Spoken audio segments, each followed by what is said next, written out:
Hello, dear listeners. Welcome to another great and important, thought-provoking episode here on the English Globe. I'm Adam, your co-host, and I'm truly honored to guide you through today's journey into a moment that defined not just a nation, but the future of an entire continent, and possibly the world. And I'm Julia. Thank you for joining us again. We're always thrilled to have you along as we explore key events that shaped history. Today's episode is powerful and deeply emotional. We're talking about the fall of the Berlin Wall, the day freedom won. It's a story about division, about hope, about human resilience, and ultimately, about the power of unity. The fall of the Berlin Wall wasn't just a political change. It was a moment of human triumph. It was a night when people didn't wait for governments or leaders. They stood up, they walked, they climbed, they hugged, they cried. It was history breaking free from fear and taking a breath of hope. To really understand what happened on that cold November night in 1989, we need to go back decades. The Berlin Wall was never just a wall. It was a physical and ideological barrier. It was barbed wire and concrete, yes, but it was also fear, propaganda, and the painful reality of a divided world. For 28 long years, it cut through the heart of Berlin, separating not just East and West Germany, but families, dreams, and futures. For those who grew up with the wall, crossing it was almost unthinkable. It was guarded, fortified, and always watching. But as we'll see in this podcast, even the strongest walls can't hold back the human desire for freedom forever. In this episode, we'll talk about how the wall came to be, how people lived in its shadow, and how, when the world least expected it, it came down. Now, before we take this powerful journey together, we want to thank all of you who support the English Globe. If you're new here, welcome. Be sure to like this episode, subscribe to our channel, and hit that notification bell so you never miss a story. We bring you real history, deep reflections, and thoughtful analysis in every episode. And if you've been with us for a while, thank you for being part of our global community. We'd love to hear where you're listening from. Are you joining us from Berlin, from New York, from Johannesburg, Kabul, Tokyo, or somewhere else in the world? Drop a comment and tell us. And while you're at it, share your thoughts. What does freedom mean to you? Your voices matter, and we love engaging with you in the comments. Your insights and reflections help us bring new perspectives to each topic we cover. So don't be shy. Join the conversation. All right, listeners. Now take a deep breath, settle in, and let's step back in time. Let's go to the Cold War era, to a world torn in two, and to a city where a wall stood tall, until one night it didn't. This is the story of the Berlin Wall. This is the story of how freedom found its way through concrete and wire, through silence and fear, through decades of division. Let's begin. Because to truly understand the fall, we must first understand the rise. After World War II ended in 1945, Germany was left in ruins. The Nazi regime had collapsed, cities were bombed, and the country was divided into 4 occupation zones, controlled by the United States, the United Kingdom, France, and the Soviet Union. Berlin, although located deep in the Soviet zone, was also divided among the 4 allies. It was supposed to be a temporary arrangement, but what followed was anything but temporary. The Cold War quickly took hold. The Soviet Union and the Western Allies had very different visions for post-war Europe. The West wanted democracy, open markets, and freedom. The Soviets, on the other hand, pushed communism and tight government control. These opposing systems didn't just clash, they froze the world into a tense standoff that lasted for decades. In 1949, 2 separate German states were officially formed. The Western zones became the Federal Republic of Germany, known as West Germany. The Soviet zone became the German Democratic Republic, or East Germany. Berlin, too, was split. West Berlin became a little island of freedom inside communist East Germany. and that was a problem for the East German government. West Berlin was like a window to the free world. East Germans could see modern cars, free speech, fashion, and prosperity just across the street, and many wanted out. Between 1949 and 1961, nearly 3 million East Germans fled to the West, most of them through Berlin. This mass migration became an embarrassment for East German leaders. It showed that people were voting with their feet, choosing freedom over repression. The East German government, backed by the Soviet Union, had to act. On August 13, 1961, without warning, they made a move that would change lives overnight. In the middle of the night, they closed the border. Soldiers rolled out barbed wire. Roads were blocked. Families were cut off in an instant. Within days, they began constructing what would become the Berlin Wall, 13 feet tall and over 96 miles long. The wall didn't just divide a city. It symbolized the division of the world. On one side, freedom, democracy, and capitalism. On the other, control, surveillance, and a tightly restricted society. The East German government claimed the wall was an anti-fascist protection barrier, but everyone knew the truth. It was built to stop people from escaping. And escape they tried. Over the years, more than 5,000 people attempted to flee across the wall. Some succeeded. They dug tunnels, flew hot air balloons, and even drove through checkpoints at high speed. But many were caught, and many lost their lives trying. The wall was guarded with watchtowers, mines, and armed patrols. It was a deadly border. Life in East Berlin became one of fear and control.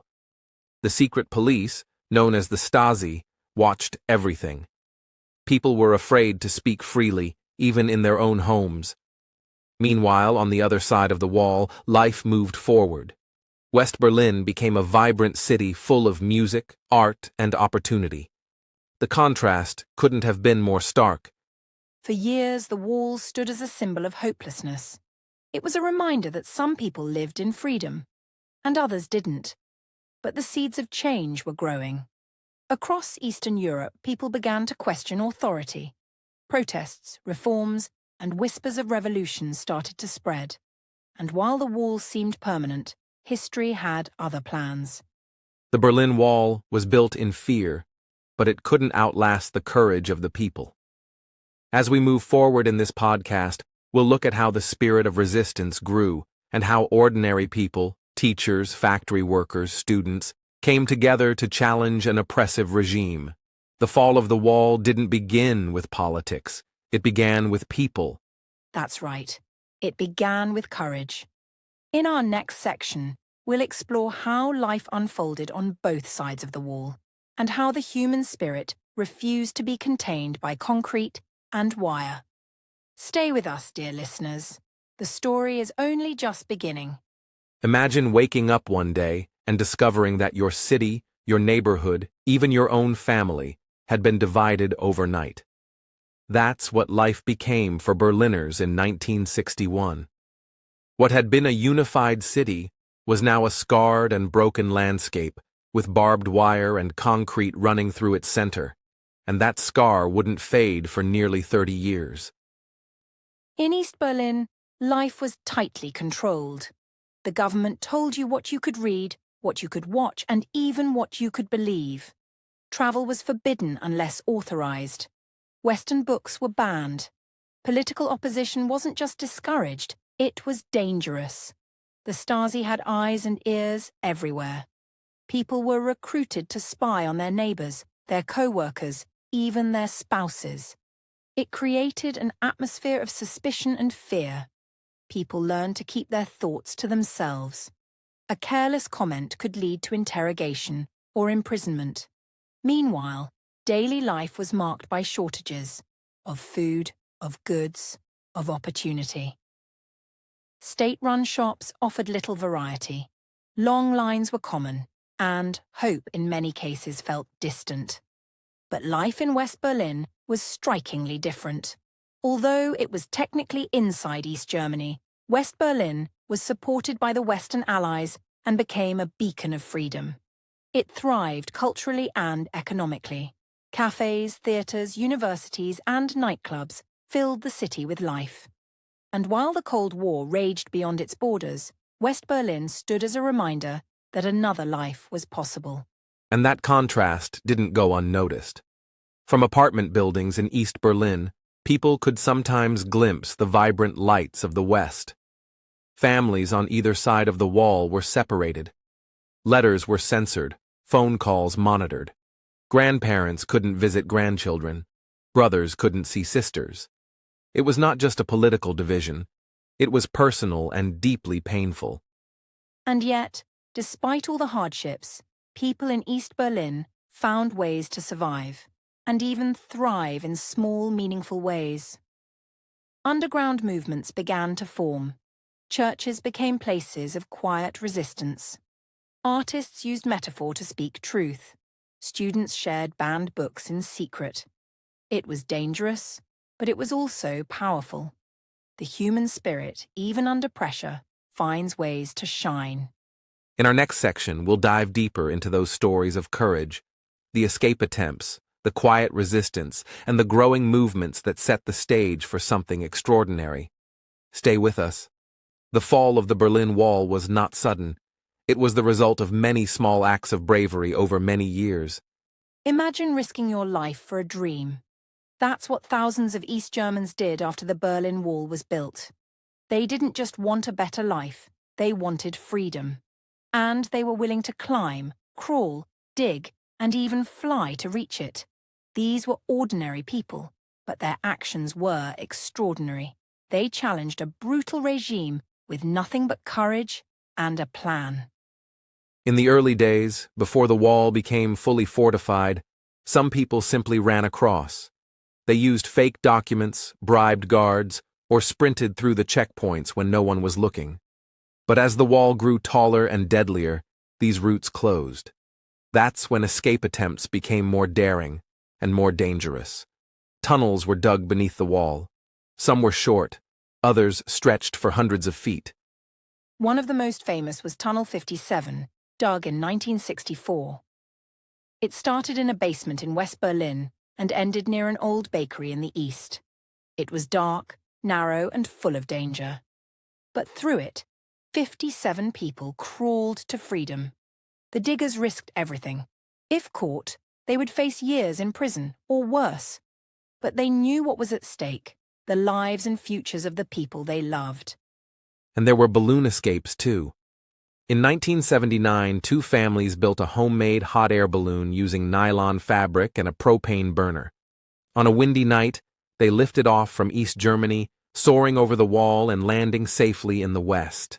Their story shocked the world. It was like something out of a movie, but it was real, and it reminded everyone that no wall could ever hold back the human will to be free. Then there were the cars.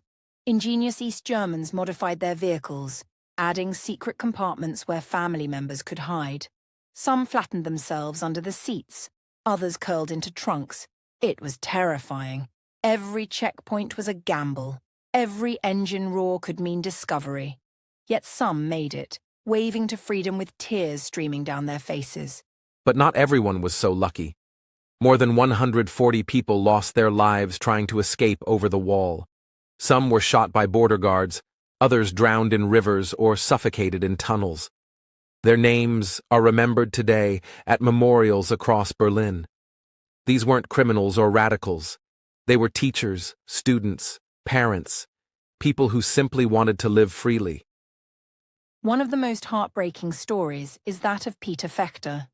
He was only 18 years old when he tried to escape in 1962.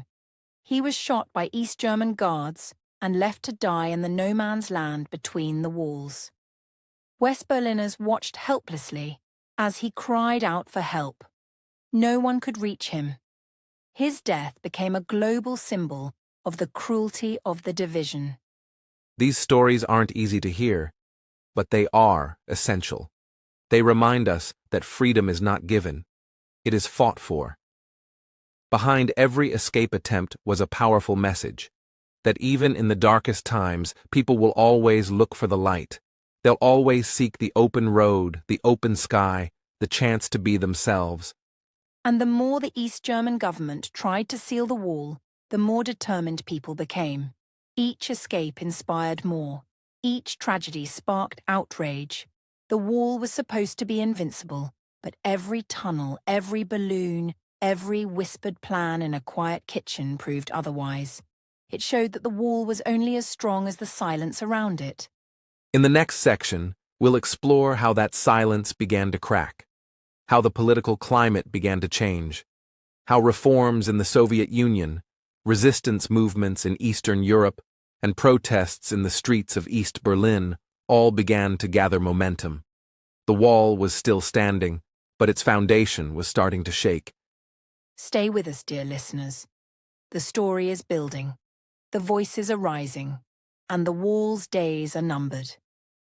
As the 1980s progressed, something started to shift in Eastern Europe. It wasn't just whispers anymore. It was chants, marches, gatherings. It was courage multiplying. The people of East Germany and the whole Eastern Bloc had had enough. The Soviet Union, once a firm hand of control, was now under the leadership of Mikhail Gorbachev, who brought new words to the global stage: glasnost, openness, and perestroika, restructuring. These were more than political reforms. They were signals. Gorbachev's policies weren't just about economics or transparency. They inspired hope. They made people believe that change was possible. And when people believe change is possible, they move, they organize, they rise. In places like Poland, Hungary, and Czechoslovakia, peaceful revolutions began to stir. The Iron Curtain wasn't falling yet, but it was rusting fast. In East Germany, resistance grew louder. Churches, long a refuge of quiet resistance, began to host peace prayers. These gatherings were spiritual, but they quickly became political. They gave people a space to speak, to dream, and to plan. By 1989, protests in Leipzig started to draw hundreds of people. Then thousands. Then tens of thousands. They marched with candles in their hands and freedom in their hearts. And these protests were met not with bullets, but with hesitation. The East German authorities were confused. Their Soviet backers weren't encouraging a crackdown. And inside the regime, cracks appeared. The old leadership was growing weak. New leaders were unsure. The people sensed it. Fear was still there, but it was shrinking. And once fear begins to shrink, it's hard to stop what comes next.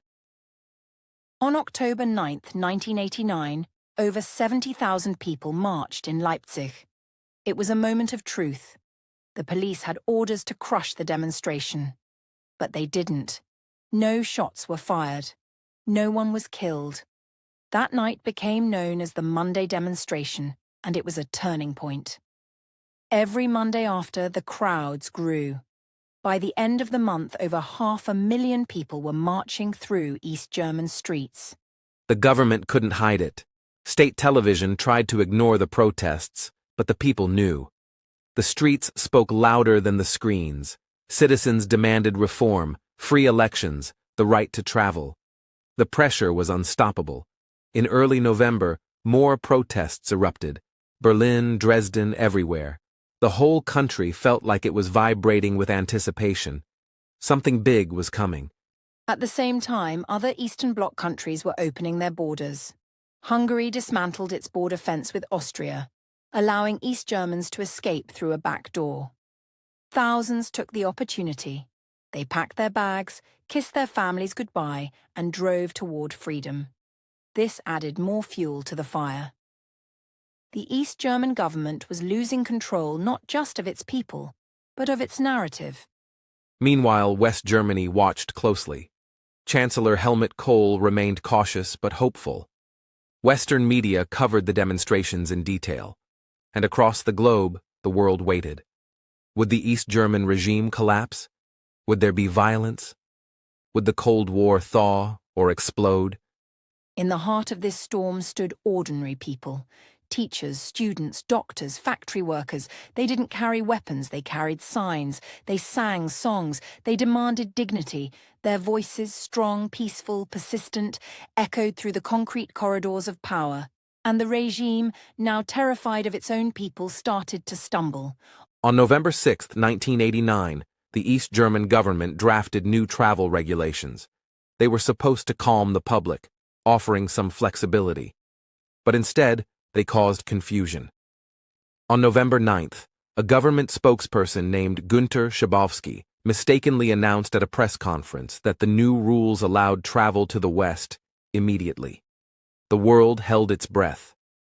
That word, immediately, wasn't in the script, but it was spoken, and the people heard it. Within hours, thousands gathered at the Berlin Wall's checkpoints. They demanded to be let through. The border guards, unsure, called their superiors. There were no clear orders. No one knew what to do. Pressure built. The crowds chanted. And finally, at 10:45 p.m., the gates opened. The impossible happened. People poured across the border. They hugged strangers, climbed the wall, danced on it, chipped off pieces as souvenirs. Cameras captured it all. The world watched in awe as East and West Berliners embraced under the night sky. The wall, once so solid, now crumbled, physically and symbolically.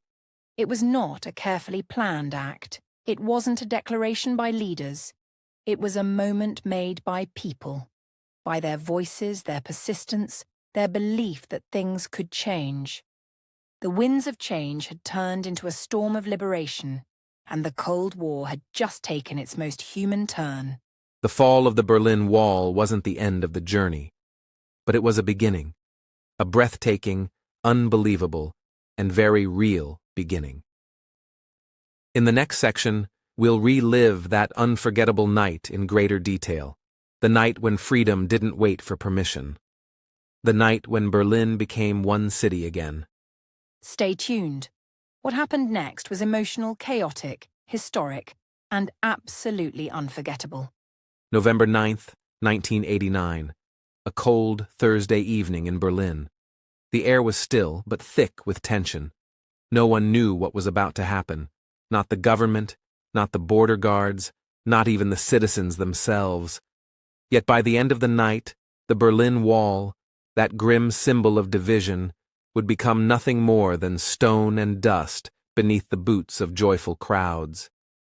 This was not a carefully scripted revolution. It was a spontaneous explosion of freedom, emotion, and disbelief. That day began like any other. People went to work. The news whispered of new travel rules, but no one really understood what they meant. And then, in the late afternoon, came the fateful press conference. Günter Schabowski, a member of the East German Politburo, stood before the cameras. He stumbled over his words, flipping through notes. When asked when the new travel law would take effect, he answered with uncertainty. As far as I know, immediately. That one word, immediately, was all it took. The news spread like fire across East Berlin. People grabbed their coats, gathered their children, and walked toward the border crossings. At first, just a few, then hundreds, then thousands. They weren't screaming, they weren't rioting, they were simply there, calm, determined, and full of questions. Could it really be true? Could they finally cross? The border guards were confused. They hadn't received any clear instructions. Their radios were silent. Their superiors offered no guidance. As the crowds grew, the guards grew nervous. Many were young men, barely older than the people standing across from them. They weren't trained for this. They didn't want to shoot. They didn't want blood. They just wanted to know what to do. And so they waited. The crowds chanted, "Open the gate!" Some held up their identification. Others hugged each other and cried. Time passed. Pressure mounted. And then, sometime around 10:45 p.m., at the Bornholmer Strasse crossing, it happened. One guard, overwhelmed and uncertain, gave the order. Open the barrier. The gates swung wide.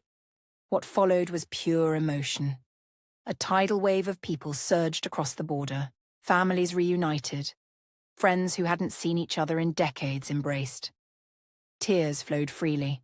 West Berliners welcomed the newcomers with flowers, with champagne, with music. the city erupted into a spontaneous celebration that lasted all night and beyond. The wall that had divided the city for 28 years was now covered with people dancing on top of it. They sang, waved flags, and used chisels, hammers, and even kitchen utensils to chip away at the concrete. These wall peckers, as they came to be known, were dismantling history, piece by piece. Some took small fragments home, others gave them away. The wall was no longer a prison, it was now a memory. All across Berlin, the same scene repeated.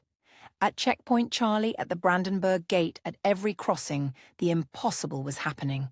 No shots, no tear gas, just joy, unity, and disbelief. News cameras captured it all, and within hours the images were broadcast around the world. The world held its breath, and then cheered. This was not just a German event. It was global. It marked the end of an era. The Cold War, once a terrifying balance of nuclear power, had just lost one of its most defining symbols. In America, crowds gathered in front of televisions. In London and Paris, people toasted the news. In Prague, Warsaw, and Budapest, the people saw hope for their own futures. And in Berlin, as the night stretched into morning, the city felt reborn. Strangers embraced. Children climbed the wall with wide eyes. Musicians played in the streets. For the first time in a generation, Berlin was not divided. It was one. And though the scars of division would take years to heal, the process had begun. And what's perhaps most powerful is this. No leader planned it, no general ordered it, no government drafted it. It was the people, their determination, their voices, their refusal to accept the status quo, that brought the wall down. It was spontaneous, it was real, and it was beautiful. In the next section, we'll reflect on what happened after that night, how Germany reunified, how the East changed, how the world responded. But for now, let us sit in the emotion of that night, the night that concrete gave way to connection. The night fear was replaced with freedom. The night history turned a page. When the sun rose on Berlin the morning after the wall fell, the city was forever changed. The sounds of hammers chipping away at concrete echoed through the streets. Streets that had once been silent with fear now buzzed with celebration. But behind the cheers and reunions was a new question. What happens next? How does a city, a country, heal from nearly 3 decades of division? Reunification was the dream, but also the challenge. East and West Germany had grown apart in almost every way, economically, politically, socially. One side lived under communism, the other under capitalism. The East had grown used to state-controlled systems. The West had thrived in free markets. Suddenly, 2 worlds had to become one again. It was a joyful collision, but a complex one. On October 3rd, 1990, less than a year after the wall came down, Germany was officially reunified. It was a moment of enormous pride. Flags waved, fireworks lit up the sky, and the Brandenburg Gate, once sealed by soldiers, was now a symbol of unity. But the path wasn't smooth. The East German economy struggled to catch up. Many state-owned businesses collapsed. Unemployment rose. And for many in the East, the transition brought not just freedom, but also uncertainty. Still, people held on to hope. Billions of marks were invested in rebuilding the East. Infrastructure improved, roads were paved, schools were updated. But emotional healing took longer. There were cultural differences, stereotypes, even resentments. West Germans were sometimes seen as arrogant. East Germans, sometimes called Ossis, felt misunderstood. It wasn't just a matter of policy, it was personal. And yet, progress came. Slowly but surely, a new generation grew up without the wall. Children who had never known the feeling of being trapped. Students who could travel freely. Artists, musicians, scientists, and entrepreneurs from both sides began to collaborate. Berlin transformed from a symbol of division to one of diversity, innovation, and global culture. Politically, the fall of the Berlin Wall reshaped Europe. The Soviet Union, already fragile, soon collapsed. One by one, communist regimes across Eastern Europe fell. The Cold War thawed, NATO expanded. The European Union gained strength. A new order emerged, one shaped by cooperation rather than confrontation. The fall of the wall wasn't just Germany's turning point, it was the world's. But it's also important to remember the emotional side. Families who hadn't seen each other in decades finally embraced. Letters no longer had to be smuggled. Conversations once whispered could now be shouted in the open. A generation raised in fear learned to speak, to vote, to choose. And while the past couldn't be undone, the future now belonged to them. There were difficult moments, too. Some East Germans felt overwhelmed, others nostalgic for the old systems, despite their limitations. This feeling was known as Ostalgie, a blend of Ost, East, and nostalgia. It reminded everyone that freedom, while beautiful, also demands adaptation, that history doesn't vanish with the fall of a wall. It lingers in memories, in struggles, in silent questions. And yet, if you walk through Berlin today, you'll see something incredible. The wall is mostly gone, but small sections remain, not as barriers, but as monuments, covered in graffiti, in poems, in colour. The East Side Gallery, once a deadly stretch of border, is now the longest open-air gallery in the world. It celebrates peace, art, and resilience. Reunification was a process. It took years, and in some ways it's still ongoing. But Germany today stands as a testament to what's possible when courage overcomes fear, when hope overcomes history. It is not perfect, but it is whole, and that alone is a triumph. In our next section, we'll explore the legacy of the wall today. What does it mean to the generations who never saw it? How do we remember, honor, and learn from a past that changed the world? Stay with us, listeners. The story may be about the past, but its lessons are for the future. Decades after its fall, the Berlin Wall still casts a long shadow over not only Germany, but the entire world. Its legacy is layered: emotional, political, cultural, and historical. For many, it is a monument to oppression. For others, a symbol of resilience. And for all of us, it remains a powerful reminder of what can happen when division is allowed to grow unchecked.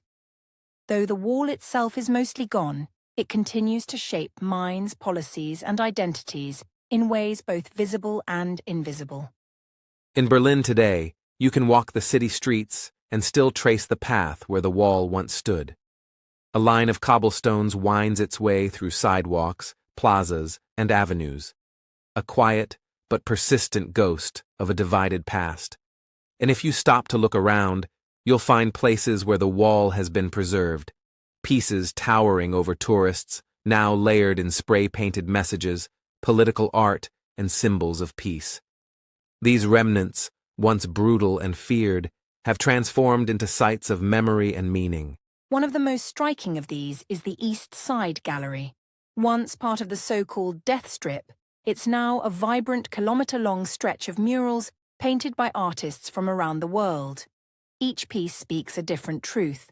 Some are celebratory, others mournful, but all echo a shared message. Never again. Among them, the famous image of two leaders locked in a socialist fraternal kiss remains unforgettable. It's provocative, strange, and strangely fitting.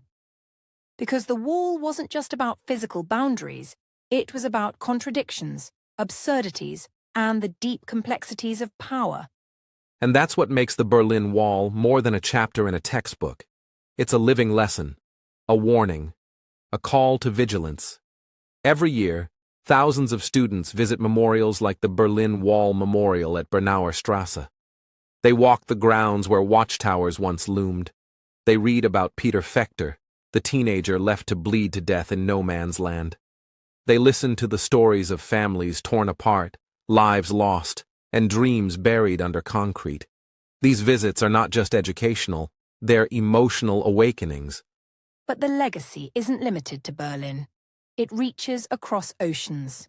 In museums and public spaces around the world, you'll find pieces of the Berlin Wall standing tall. In Seoul, South Korea, in Washington, D.C., in Brussels, Tokyo, and even Cape Town. These fragments serve as global sentinels, silent but powerful testaments to the idea that walls may rise, but people rise higher.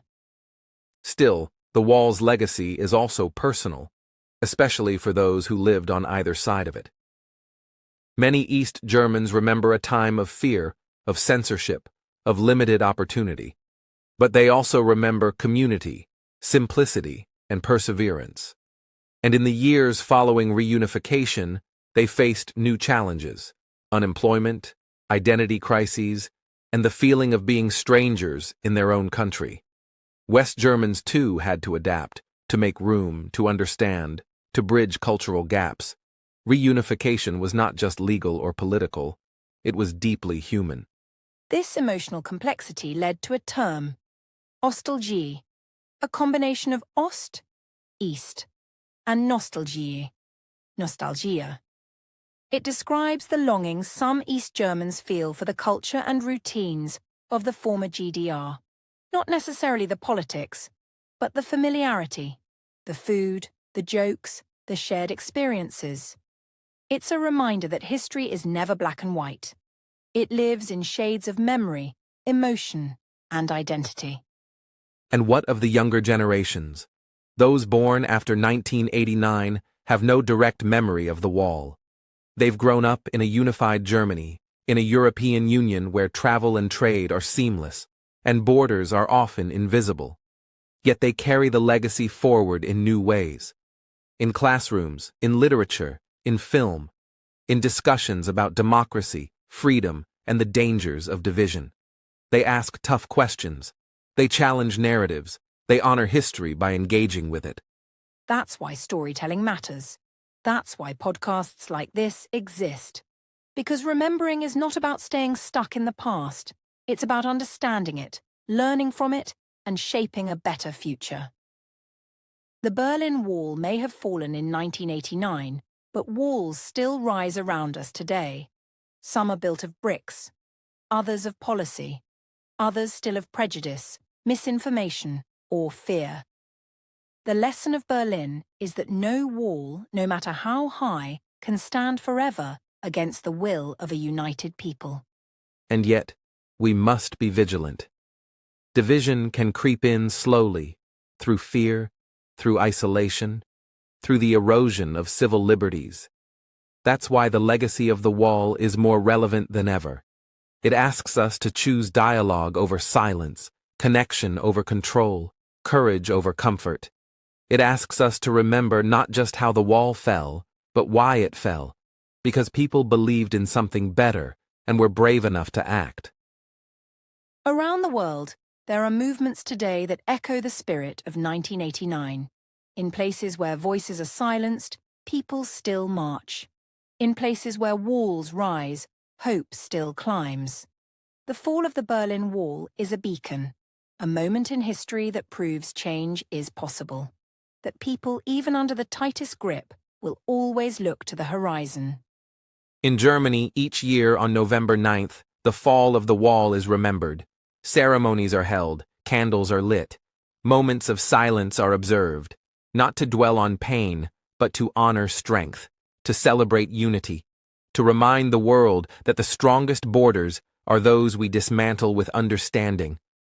And so the wall's legacy lives on, in art, in memory, in the spaces where it once stood, in the laughter of children running freely through a once divided city, in the voices of former enemies now working side by side, in the stones that still bear witness, in the wind that now blows freely where it once was stopped. In our next section, we'll go even deeper. We'll hear real voices, people who lived through the wall, who escaped, who stayed, who resisted. Their stories are raw, personal, and unforgettable. Because while history is shaped by events, it is told through lives. Behind every brick of the Berlin Wall was a human story. Some are known to the world, documented in books, films, and news reports. Others live quietly in diaries, in whispered memories, in the trembling voices of those who were there. Today, we want to bring those voices forward. Not political speeches, not textbooks, but the raw, emotional, human experiences of people who lived on both sides of the wall, and whose lives were changed by it forever. Let's begin with Anna Meyer, who was just 17 years old in 1961 when the wall went up. One day, she and her boyfriend Peter were planning a summer trip to the Baltic coast. The next, they were trapped on opposite sides of Berlin. "We didn't even say goodbye," she said. "There was no time, just concrete and soldiers." He waved from a distance. I cried until my knees gave out. Anna never saw Peter again. She later married, raised children, but always remembered him as the boy who freedom took away. Then there's the story of Klaus Weber, a railway worker from East Berlin who risked everything to tunnel his family out. He spent months digging a narrow, wet tunnel beneath his house, working by candlelight and with handmade tools. "Every knock of the shovel could mean discovery," he recalled, "but I couldn't let my daughters grow up in silence." One cold night in 1973, his family crawled through the darkness and emerged in a West Berlin cellar. "We were covered in mud," he said, "but we were free." For others, escape wasn't an option, but endurance was. Ingrid Schulze, a school teacher from Leipzig, described the quiet rebellion of education. "We couldn't speak openly," she said, "but we could teach our students to think, to ask questions, to be curious. That was my resistance." Ingrid would later lose her job for giving students Western literature, but she never regretted it.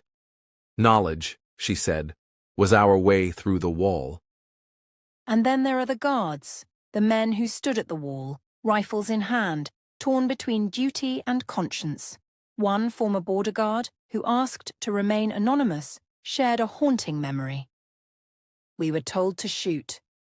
But one night I saw a boy, just a boy, run toward the wall. I aimed, but my hand shook. I fired into the air.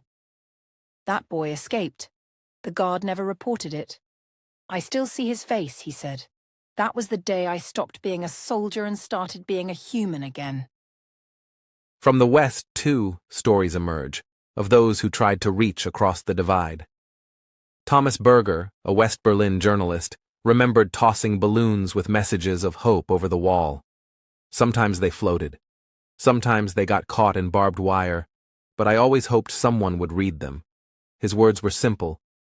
"You are not forgotten. You are not alone." Years later, he met a woman who said his balloon had kept her going through the darkest year of her life. These stories remind us that walls don't just separate land, they separate love, language, laughter, and life itself.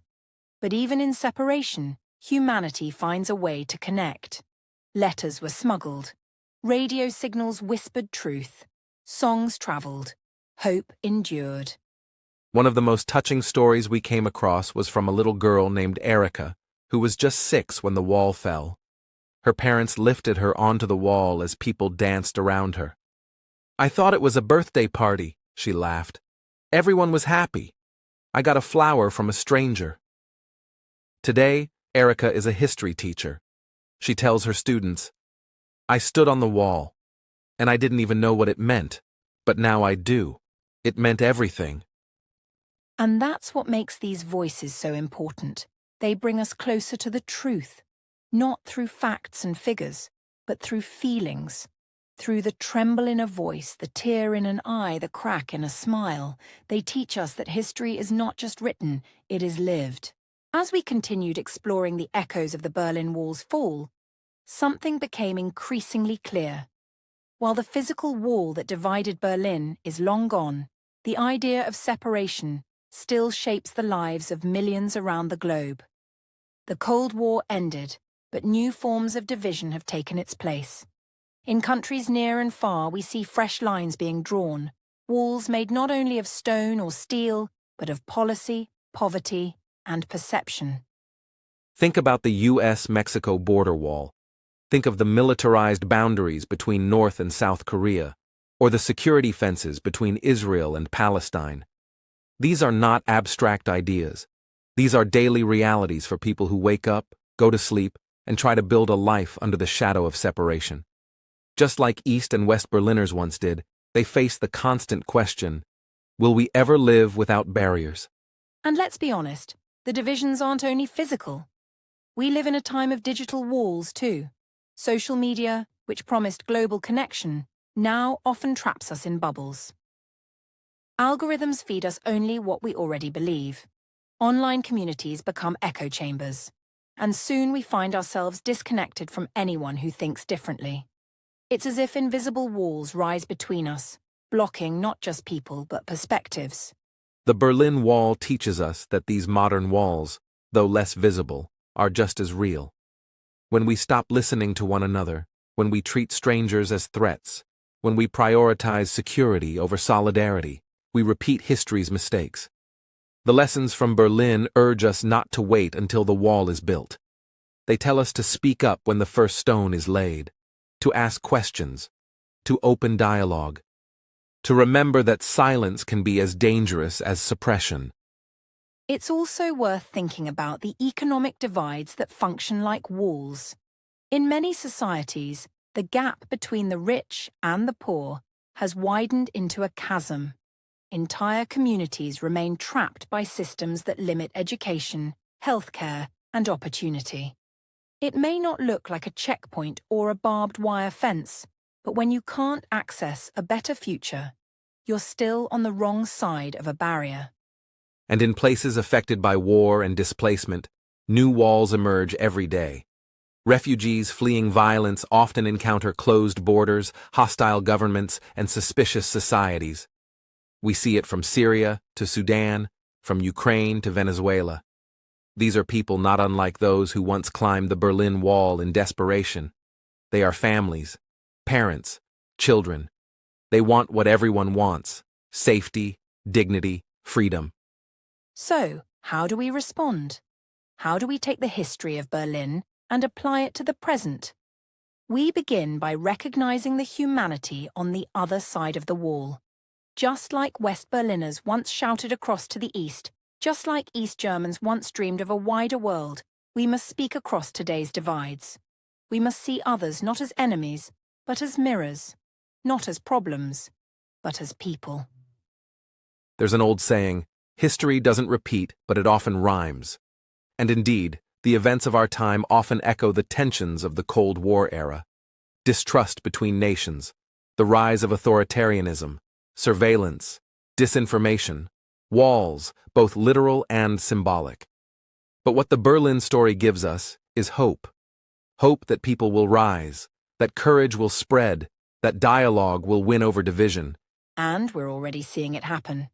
In protest movements, in climate action, in grassroots education, in refugee support networks, people around the world are pushing back against division. Young people especially are refusing to be defined by borders or ideology. They are using the internet, their voices, their creativity, to build something better. And in many ways, they are building the future the wall tried to stop. That's why continuing this podcast series matters. Because history isn't over. The Berlin Wall may have fallen, but new challenges rise in its place. And it's up to us, not governments alone, not institutions, but individuals, to stand watch, to learn, to act, to ask ourselves each day, are we helping walls fall or helping them rise? In our next segment, we'll dive deeper into one of these modern walls. We'll look at how migration is shaping national identities and how fear of the other continues to fuel the politics of division. It's a conversation rooted in the lessons of the past, but focused entirely on the present. As we continue exploring the walls that shape our world, today we focus on one of the most pressing and complex issues of our time: Migration. Migration has always been part of human history. People moving in search of safety, opportunity, or freedom. But in recent years, migration has become a flashpoint, a dividing line that exposes fears, prejudices, and political tensions. And just like the Berlin Wall, these fears often lead to walls, physical borders, policies, and attitudes that separate people rather than bring them together. Yes, Julia. The politics of fear surrounding migration is a global phenomenon. Whether it's refugees fleeing conflict in Syria or economic migrants seeking work in Europe or the Americas, migrants often face suspicion and hostility. They are painted as threats to security, culture, and identity. These fears are real for many people experiencing rapid social change, but they can be exploited by politicians who build walls, literal and figurative, to divide populations and gain power. This is where history offers us insight. When we look back at the Berlin Wall, we see how fear was used to justify separation and control. The East German government claimed the wall was necessary to protect against fascist elements and Western influence, but in truth, it was a barrier to freedom, hope, and human connection. Today, we must ask ourselves, are we repeating similar patterns? Are fear and mistrust becoming the foundation for new barriers that prevent people from living in dignity? It's important to remember that migration is not just a political issue. It's deeply personal. Behind every statistic is a human story. Families torn apart, children leaving their homes, parents risking everything for a chance at a better life. Many migrants endure dangerous journeys, facing violence, exploitation, and uncertainty. They arrive in new countries often without support, language skills, or legal protection. Their courage is immense, and their resilience inspiring. And yet, migrants contribute enormously to the countries that receive them. They bring skills, culture, innovation, and vitality. They help economies grow and societies diversify. But too often, they are marginalized or scapegoated. The walls built against them are not just physical fences. They are social barriers of exclusion, discrimination, and silence. The lesson from the Berlin Wall reminds us that walls built out of fear ultimately fail. They isolate everyone, not just the targeted group. They breed resentment and division, undermining the very security they claim to protect. The challenge before us is to build bridges instead, bridges of understanding, empathy, and cooperation. How can we do that? Education is key. We need to learn the stories of migrants and refugees, not as distant others, but as neighbors and fellow human beings. Media plays a role, too, in shaping honest and compassionate narratives. And governments must create policies that protect rights and promote inclusion, rather than fear and exclusion. It is not an easy path. The politics of fear are powerful, and change takes time. But the fall of the Berlin Wall teaches us that even the strongest walls can crumble when people demand freedom and justice. It shows that hope and courage can overcome fear. And it challenges us to ask, what kind of world do we want to build? As we move forward in this podcast series, we will continue to explore these themes. How history informs today's struggles and how we, as individuals and communities, can be part of positive change. Because every wall has a story, and every story holds the power to bring us closer or push us apart. Thank you for staying with us through this deep and important conversation.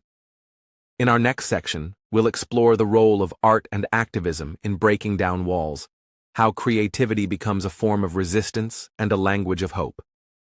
As we walked through the historical story of the Berlin Wall and the divisions it created, we would be missing something vital if we didn't talk about the role of art.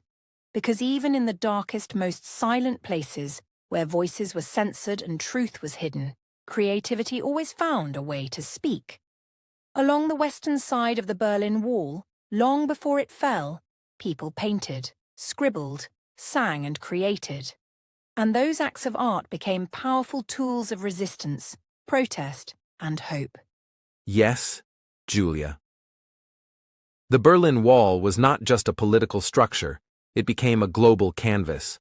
Artists from all over the world, from West Berlin and beyond, came to express their outrage, their sadness, their solidarity.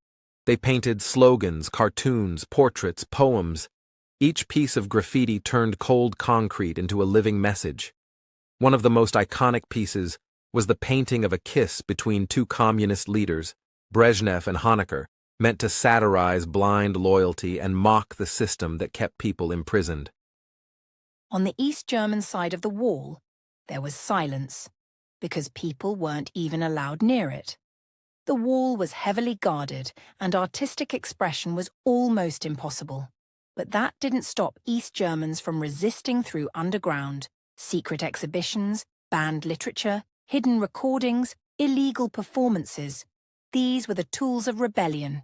A quiet war fought with paint, paper, and passion. And music was equally powerful. West Berlin became a magnet for global musicians.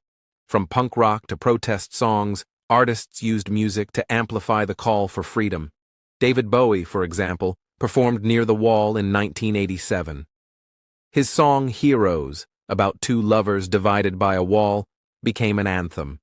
East Berliners gathered near the wall to listen, even though it was forbidden. One East German later said, "We couldn't see the concert, but we could hear it. And that sound, it gave us hope." Hope? Yes, that's the word. The art and music of the Berlin Wall reminded people that the spirit could never be walled in. Creativity crossed barriers that politics couldn't. It inspired, it united, and it kept the dream of freedom alive in the hearts of millions. After the wall fell, many sections of it remained, not as ruins, but as art monuments. Today, the East Side Gallery in Berlin stands as the longest open-air gallery in the world. More than a kilometre of wall painted with messages of peace, reconciliation, and human strength. This teaches us something deeply important. In every society, especially in times of oppression, art becomes more than beauty. It becomes voice, it becomes resistance, and it becomes memory. Without the paintings and songs and stories, the pain of the Berlin Wall could have faded into dry facts. But because artists recorded the emotion of that time, the world remembers not just what happened, but what it felt like. And in our world today, where new walls are rising and freedom is under threat in many places, we need this kind of creativity more than ever. Whether through murals, films, street performances, or digital storytelling, artists are still fighting against silence, still reminding us that when words fail, colour speaks. When borders divide, music travels. And when oppression returns, imagination becomes revolution. So, as we continue to tell the story of the Berlin Wall, let us also honor the painters, the singers, the poets, and the dreamers. They were not just witnesses, they were warriors. And their art lives on, still breaking walls in the minds and hearts of people around the world. As we arrive at the final chapter of our journey through the rise and fall of the Berlin Wall, it's time to reflect, not just on what happened, but why it still matters. The Berlin Wall may have collapsed in 1989, but its legacy continues to echo through our world today. In fact, its story might be more relevant now than ever before. Why? Because in so many places, walls, both visible and invisible, still stand. And the lessons of the Berlin Wall remind us that even the mightiest walls can fall when people stand together.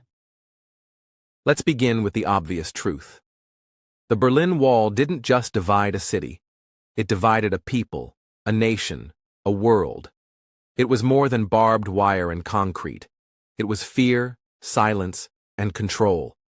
It told millions where they could go, what they could say, and who they could become. For 28 years, it stood as a symbol of repression and ideological warfare. But it also became something else, a mirror, a warning, a challenge to the human spirit.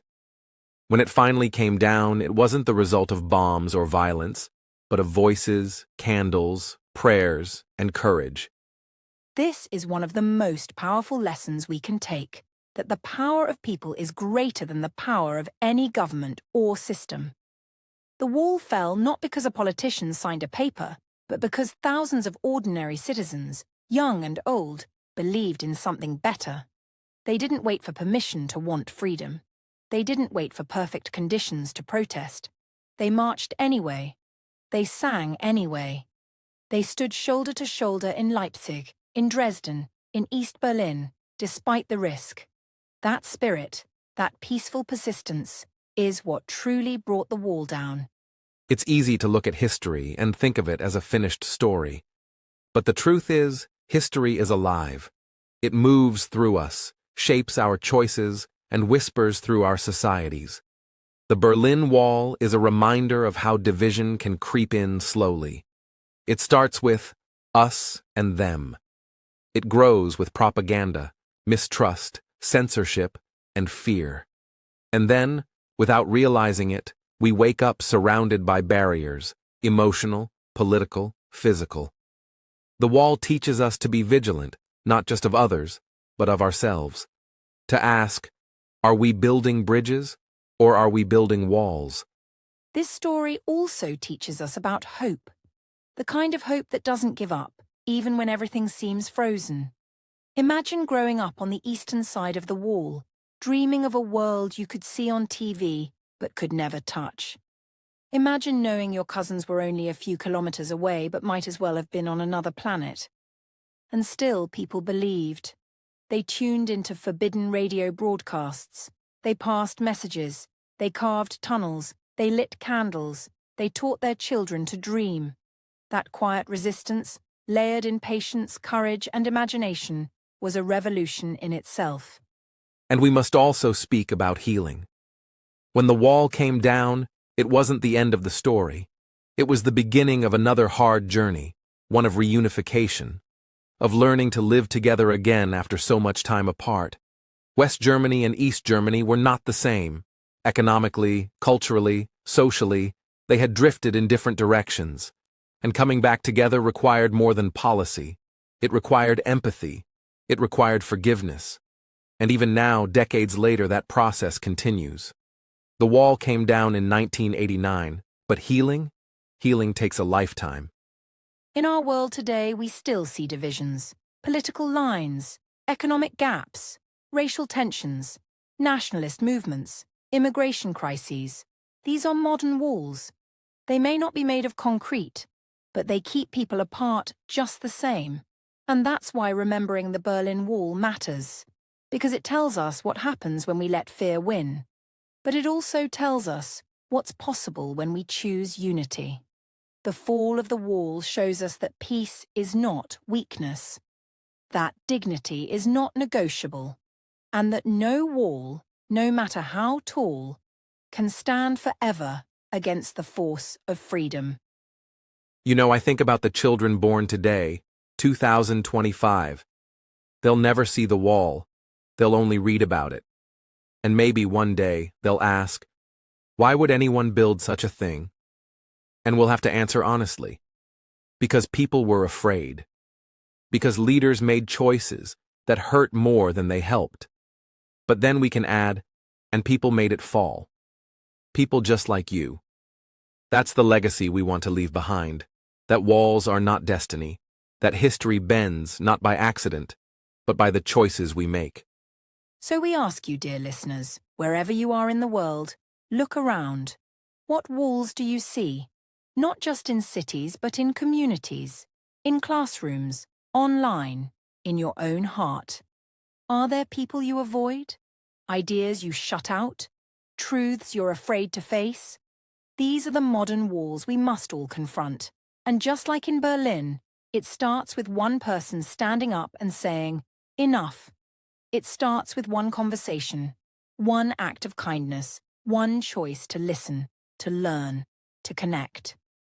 The story of the Berlin Wall is not just about bricks and borders. It's about belief. Belief in change. Belief in each other. And belief that even in the darkest hours, light can find a way.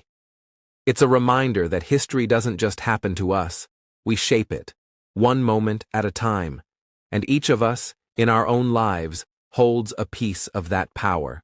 So let us carry this story forward.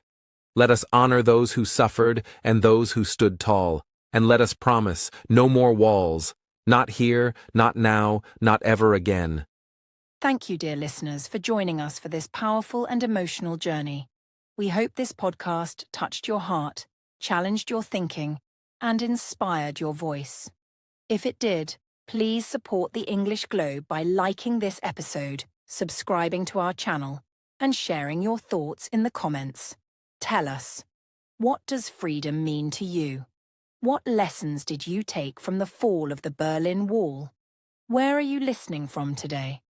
We'd love to hear your story, because your story matters too. Until next time, this is the English Globe, reminding you that the strongest voice is the one that speaks for peace. Stay kind, stay curious. And remember, the wall fell, not because it had to, but because people believed it could. Goodbye for now, and as always, thank you for listening.